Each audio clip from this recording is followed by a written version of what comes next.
Good afternoon, class 5th. So students, today we are going to discuss next exercise 6.4, and in this exercise we will discuss about LCM. And in last video we have discussed about HCF, that is highest common factors of the different types of numbers by different methods. Okay, so in this exercise the new topic, that is LCM, means lowest common multiple. Okay, इसके बारे में अभी हम study करने जा रहे हैं. So first question is find the LCM of the following numbers by the prime factorisation method. इस क्वेश्चन में हमने क्या करना है, लोएस्ट कॉमन मल्टीपल फाइंड करने हैं बाय प्राइम फैक्टराइजेशन मेथड से, और प्राइम नंबर से ही एक टाइप से डिवाइड करना होता है हमें. ठीक है, सो नंबर्स आपको यहाँ पे गिवन दिए हुए हैं. अगर आपको HCF फाइंड करना आ गया होगा तो आप LCM इजीली फाइंड कर सकते हैं. बिल्कुल सेम प्रोसेस है, बस थोड़ा सा डिफरेंस है यहाँ पे. सो फर्स्ट पार्ट लेते हैं हम, दैट इज़ 24 एंड 36 का हमें क्या फाइंड करना है, LCM. So prime factorisation method आपको पता है इस तरह से अरेंज करना होता है, तो हमने वो कर लिया यहाँ पे.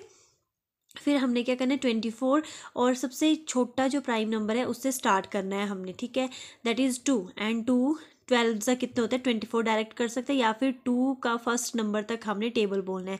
यहाँ पे 2 है तो 2 1 ज़ा 2 कट गया, और 2 2 ज़ा 4, नेक्स्ट फुल कंप्लीट हो गया. देन 2 6 ज़ा 12, फुल नंबर चला गया आपका. देन 2 3 ज़ा 6. ओके, देन इस साइड अब हम 3 लिखेंगे, 3 1 ज़ा 3 कंप्लीट, और ये आ गया आपके इसके प्राइम फैक्टर्स.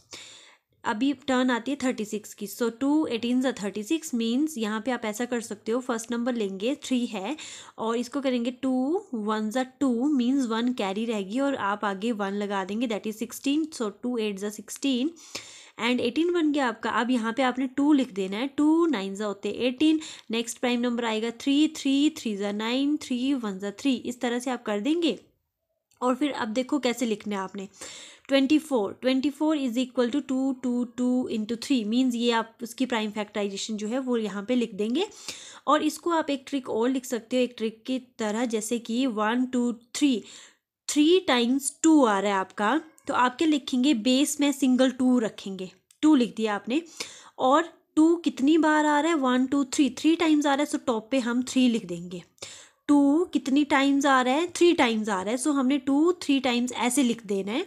और इनटू जो 3 सिंगल टाइम है उसको आप ऐसे लिख सकते हो, या फिर 3 कितनी बार आ रहा है, 1 टाइम आ रहा है, तो आप यहाँ पे 1 भी लिख सकते हो. Both are same thing.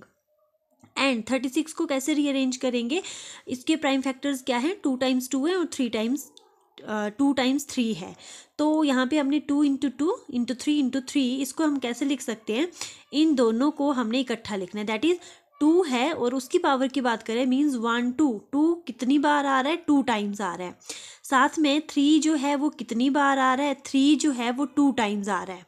ठीक है, तो अगर आप ब्रेक करना चाहो तो देख सकते हो, जैसे कि यहाँ पे 2 इंटू 2 क्या होते हैं, 4 होते हैं. तो इसका भी मतलब वही है, 2 की पावर 2 मीन्स 2 2 ज़ा 4 हो गया आपका. ठीक है, एंड 3 की पावर 2 मीन्स 3 को 3 के साथ मल्टीप्लाई करना है, ना कि 3 को 2 के साथ मल्टीप्लाई करना है. 3 रेज टू पावर 2 का मतलब होता है 3 को 3 से मल्टीप्लाई करना है. समझ गए, अगर आप इक्वेशन कर लेंगे आगे के बिल्कुल आप इजीली सॉल्व कर पाएंगे. सो इसी तरह इसमें लोवेस्ट कॉमन मल्टीपल क्या आ जाएगा 24 एंड 36 का, कि मान लो कि जो 2 की पावर्स देखनी, सबसे पहला हमारे पास एक्सपोनेंशियल पावर क्या है, 2 की पावर्स में दिया हुआ है. ये होता है नीचे आपका बेस और ये होती है ऊपर आपकी पावर.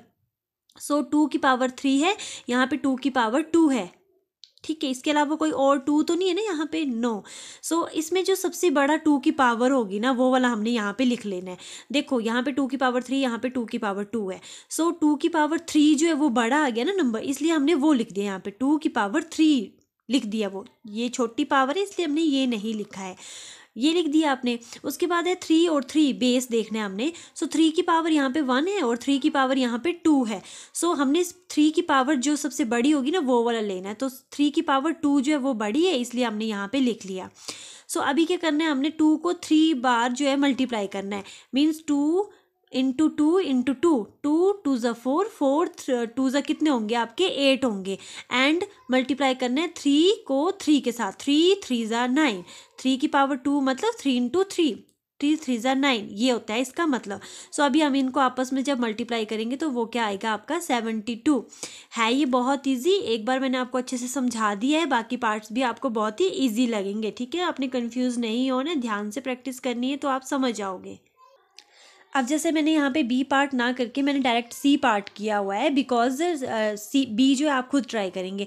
सो सी पार्ट के लिए भी 48, 64 और 72 का बिल्कुल आप प्राइम फैक्टराइजेशन मेथड जैसे मैंने आपको ऊपर बताया आप इजीली कर लोगे।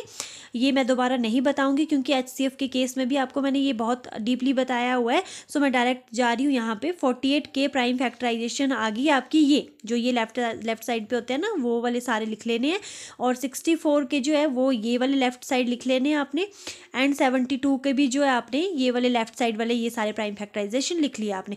अब आपने देखना है कि 2 1 2 3 4 टाइम्स क्या आ रहा है आपके पास 2 आ रहा है, तो आपने लिखना है 2 कितनी बार आ रहा है 4 टाइम्स आ रहा है, तो आपने ऊपर ऐसे लिख देना, मतलब ऐसे भी लिख सकते हो, प्लस एक टाइम क्या है आपके पास 3 रहा। इसके केस में भी 2 आपके पास कितनी बार आ रहा है 1 2 3 4 5 6 बार आ रहा है आपके पास 6 टाइम्स। सो 2 कितनी बार आ रहा है 6 टाइम्स आ रहा है।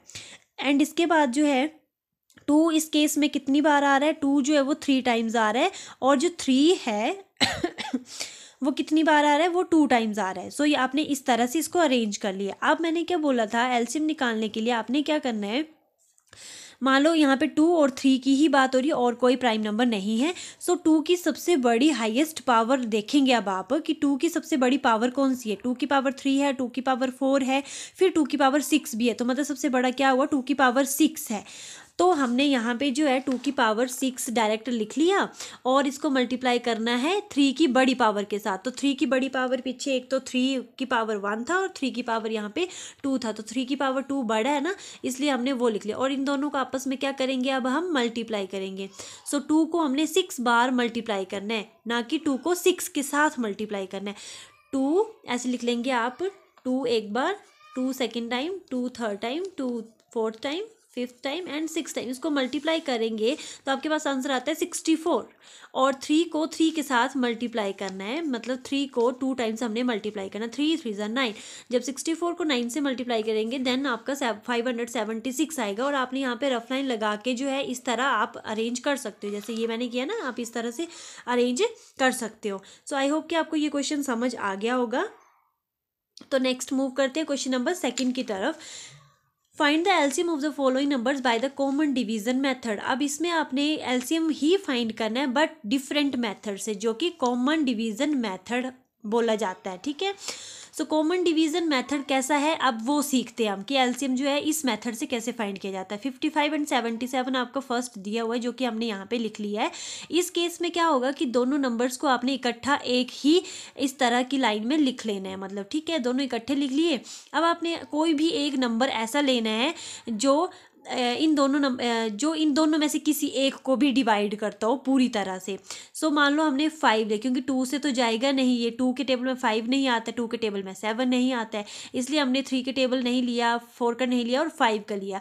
सो 5 5 1 ज़ा 5, ठीक है, और 5 1 ज़ा 5 मीन्स 11, 5 ज़ा डायरेक्ट आप ऐसे भी कर सकते हो 55 होता है। और अब देखो 77 तो 5 के टेबल में आता नहीं है, तो ये बहुत ही ईजी है कि आप जो नहीं कटेगा ना उसको आपने एज इट इज़ रहने देना है। 77 आपने एज इट इज़ नीचे पुट अप कर देना है। उसके बाद क्या रहेगा, नेक्स्ट नंबर आप लेंगे, मान लो नेक्स्ट प्राइम नंबर होता है आपका 7, तो 7 से भी कोई नहीं जाएगा, ठीक है। तो मैंने यहाँ पे ना डायरेक्ट 11 ले लिया है आपका एक टाइप से, या फिर आप 7 से भी ले सकते हो, पहले मैंने 11 ले लिया। 11 1 ज़ा 11 डायरेक्ट चला गया, और ये 77 जो 11 7 ज़ा 77 से भी चला जाता है आपका, ठीक है, तो ये मैंने ले लिया। अब देखिए कि अभी 1 तो आ गया यहाँ पे, कोई बात नहीं, अब हम देखेंगे 7 को। सो 7 किसके साथ जाएगा, 7 1 ज़ा 1 तो 1 रहेगा, ठीक है, 7 1 ज़ा 7, ये आपने ऐसे डायरेक्ट कर लेना है। सो एलसीएम इसमें कैसे निकाल लेंगे, डायरेक्ट इन सब को इकट्ठा लिख लेंगे यहाँ पे और इनको मल्टीप्लाई करेंगे, तो वो आ जाएगा आपका कॉमन मेथड की हेल्प से एलसीएम, ठीक है। इसमें ना कोई पावर का झंझट है, ना कोई कुछ है, आपने सिर्फ जस्ट जो भी लेफ्ट हैंड साइड पे आएंगे उनको सभी को आपने मल्टीप्लाई कर देना और वो आपका एलसीएम निकल जाएगा। इसी तरह से यहाँ पे मैंने 24, 15 और 36 that is part number C इसको भी किया हुआ है और ये भी ईजिली आप कर सकते हो। इसमें भी मैंने सभी को एक ही इसमें ब्रैकेट में रखा हुआ है या एक ही अरेंजमेंट में रखा हुआ है। इसको सबसे मैंने 2 से स्टार्ट किया है, 2 12 जो 24 होते हैं और 2 के टेबल में 15 नहीं आते, इसलिए मैंने इसको एज इट इज़ रहने दिया है। और 2 के टेबल में 36 आता है, दैट इज़ 2 18 जा 36 होते हैं, इसलिए ये कट गया, इसलिए मैंने यहाँ पे 18 लिख दिया। नेक्स्ट 2 के टेबल से 2 6 जा 12 होते हैं, 15 2 के टेबल में नहीं आता है, इसलिए इसको मैंने ऐसे ही चलने दिया। 2 9 जा 18 होते हैं, इसलिए मैंने इसको कट कर दिया। अब चलते हैं 3 का टेबल, 3 2 जा 6, 3 5 जा 15, 3 3 जा 9, 2 1 जा 2 और 2 के टेबल में 5 नहीं आता, इसलिए हमने 5 एज इट इज़ उतार देना है। एंड 2 के टेबल में 3 भी नहीं आता, इसलिए हमने एज इट इज़ 3 रहने देना है। फिर चलते हैं 5 की टर्न, 5 1 ये 1 का 1 एज इट इज़, 5 1 जा 5, 5 के टेबल में 3 नहीं आता, इसलिए 3 का 3 रहने दिया हमने, ठीक है। और 3 1 जा 3 यहाँ से डायरेक्ट यहाँ पे आएगा और 1 1 ये ऐसे ही रहेंगे। अब एलसीएम कैसे निकालेंगे इनका, ये जो लेफ्ट हैंड साइड पे जो भी नंबर्स है उन सभी को आप लिख देंगे और उनको मल्टीप्लाई कर देंगे। ध्यान रहे कि ये सिर्फ उस मेथड की बात हो रही है, कॉमन डिवीजन मेथड। जब आप पीछे प्राइम फैक्टराइजेशन मेथड करेंगे वो मेथड कुछ अलग है। So you have to practice all these questions and तभी आपको एलसीएम फाइंड करने आएगा। So practice all these sums. Thank you students.